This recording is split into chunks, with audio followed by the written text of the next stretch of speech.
Hi, Randy Ridings, Countercurrent Kayaking 101. I'm at Shoal Creek in Joplin, Missouri at the Wildcat Conservation Area, and the waterfalls that were in a previous video are down that way a couple of miles. I'm going upriver. A couple miles up there's about a 3-foot cascade. I'll be pulling up through that. That's near Reddings Mill. Other than that, this is pretty basic, just maneuvering through the current. So I'm going to hit this at about this angle, let it push me over to the left side, go by the logs where the people are, and then cross back to the right.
Pretty narrow and fast. I'm not sure I can make this. I might be crossing to the other side.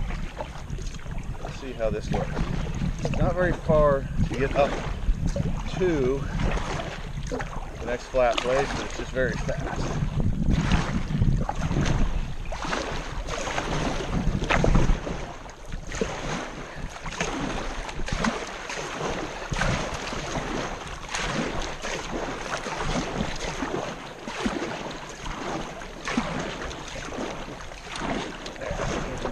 This for a little while, and then come back to the inside. Hey, puppy.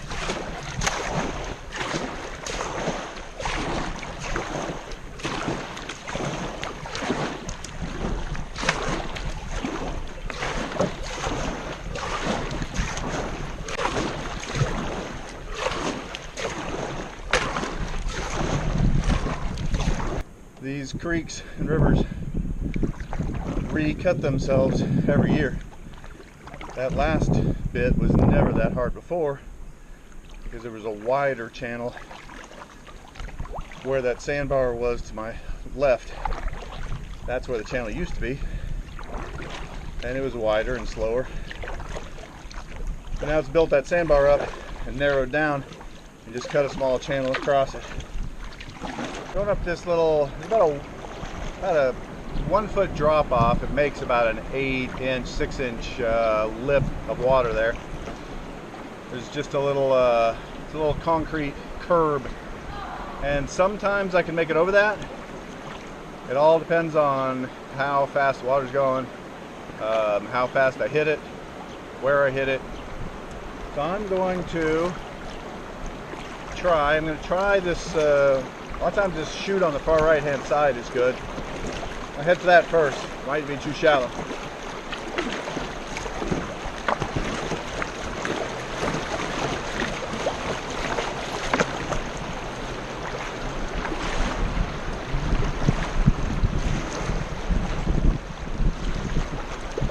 Some rocks in my way there. I'm going to try over a little bit. Sometimes I come up right behind this pylon. Pretty shallow today. Keep playing around, see if I can find a channel.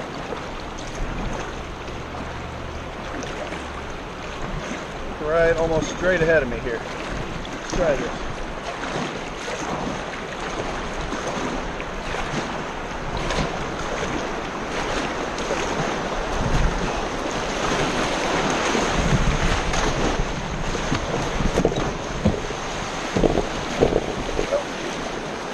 today. Out there. Hung up. Hope this spins me off, it doesn't tip me.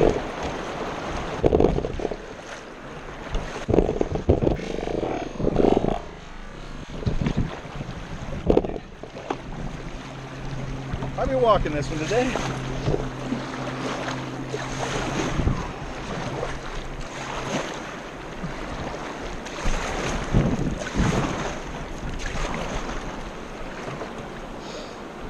On the left side. Take a look, but I think it's just too shallow.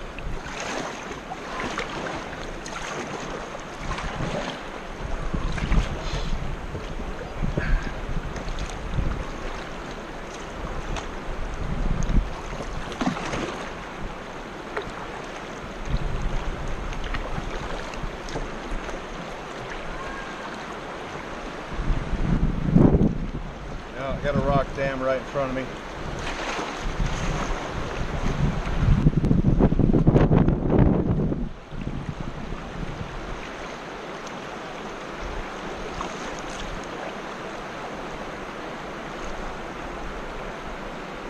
Got one last shot of coming at that far right channel straight on.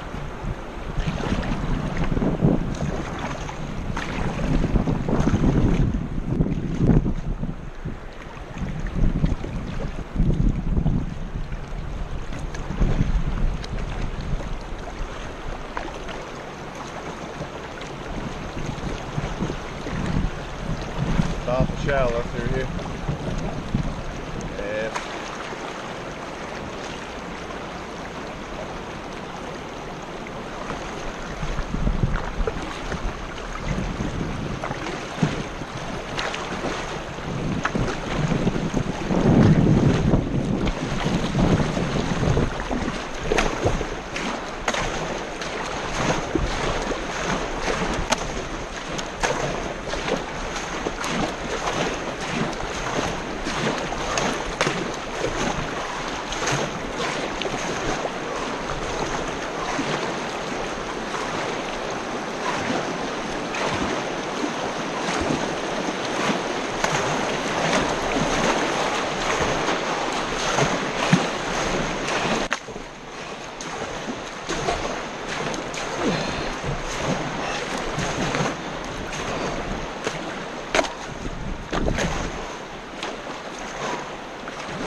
Got up here and hung up on something.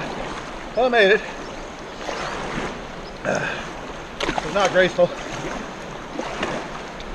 Finally found just deep enough for my boat. I had to paddle very, very shallow. I think about the top half of my paddle in the water, so I had to paddle very fast and very shallow. This, on the other hand, right ahead of me is absolutely impassable. So I'll be walking up through this. Let these guys come down first.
Almost any time you have a hazard like that, then you have a calm pool on top of it, which is what this is. The reason why is that even though that's a drop off of a few feet, all those separate rocks that I was having to duck and dodge around act each one like a dam. Each one of them holds back a little bit of water and slows the water down. There might be a fast channel between them, but the net result is they're holding water back. And so they act as a dam and dam up this place behind them. Upriver from them. And a few inches deeper, and I could make it up through this as well.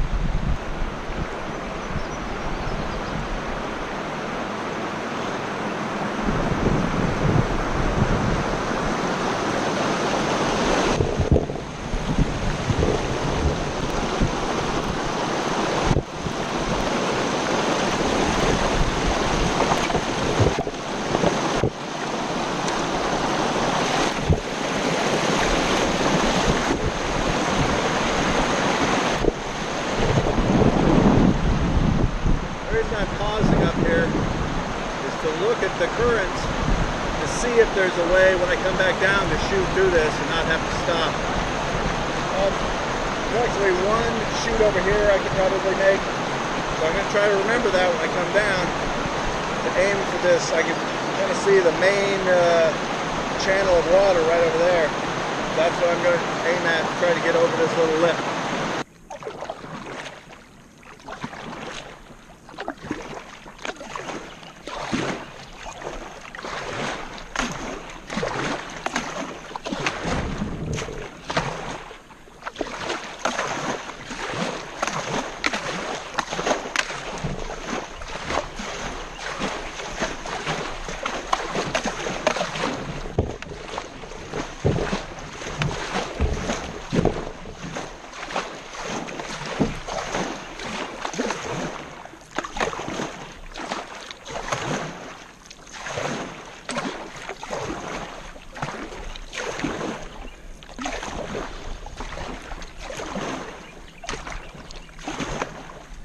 And I had to employ the strategy of very fast, shallow paddles.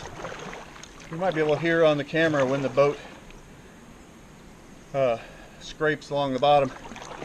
I wasn't completely hung up, but I would hit individual high rocks and gravel, but it looked like it was just deep enough for me to pass. So started paddling very fast, very shallow, pushed my way up through. I believe the channel has split here. Looks like the volume of water is quite a bit less than it was before. Sometimes be these islands and the channel will split a couple different ways. I'm not entirely sure I'm in the right channel, the main channel. I'm gonna go up here and look at this. This is what happens a lot during the winter. You have, I'm gonna nose in and on this sandbar so you guys can see this.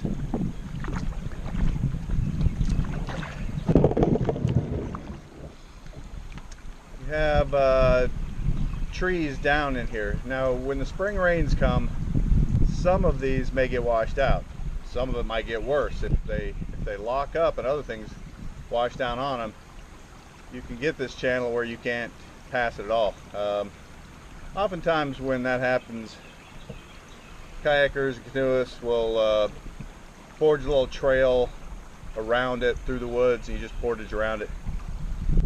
I might turn around here, go back and see if there's another channel that I missed. Now, I saw the split happen here, and there's another channel off to the left. Downriver is off to the right. I came up from that way. There's another channel off to the left. It looked like this was just a backwater. It didn't look like there was very much current here. I can see a lot of pollen on the surface. It's not moving very much, but it is moving. Yeah, there's current through here. Actually, there's quite a bit of volume moving here that I can see.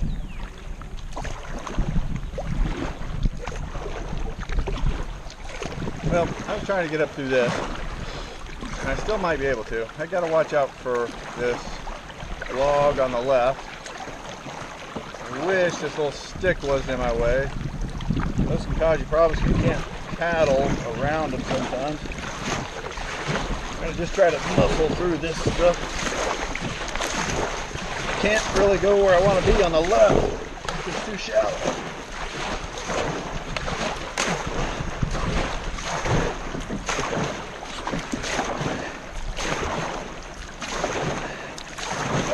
Need to watch out right up here because the current's going to want to take me off to the right. I'm going to pole.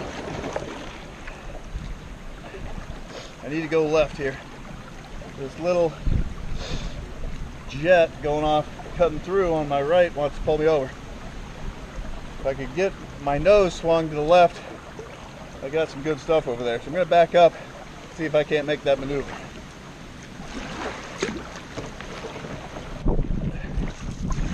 There we go. As long as I can avoid getting pulled off into that little jet until I get past it. There we go.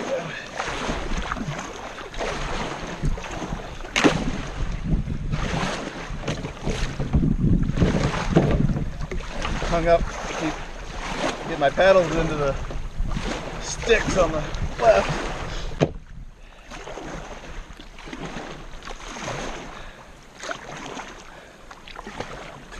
Although technically rewarding to make it through stuff like this, it's not really all that fun. It's nice to be able to think your way through a problem, execute it, but it's getting so narrow here, and there's just log jams ahead of me. So now what I got to do is figure out a way to get myself turned around. I think I'm going to try to do is nose up here into this current, let it start to swing me to the left, push back violently to get my tail into the weeds on my right, and hopefully swing my nose around. Let's see if that works. All right, let the nose start to go. Swing the tail around.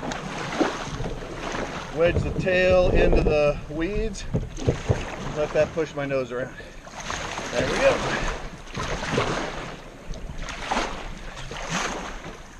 I'll just go back the way I can. Go right over the top of that stick because it's not going to matter going down river so much. There we go. Alright, looks like I am on my way back down river. Just ran into too many log jams. So my turnaround point was almost exactly on 3,500 meters, 3.5 kilometers. It's right at 2 miles.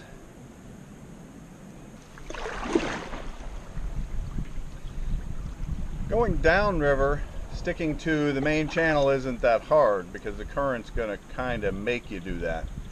But going upriver, it's very easy to take off on a blind channel or up a different stream.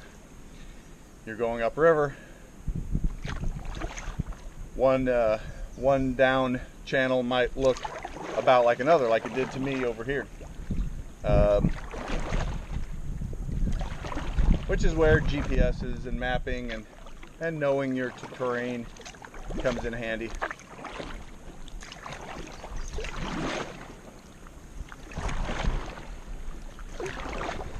And if you decide you've gone up the wrong channel, you just have to turn around and go back.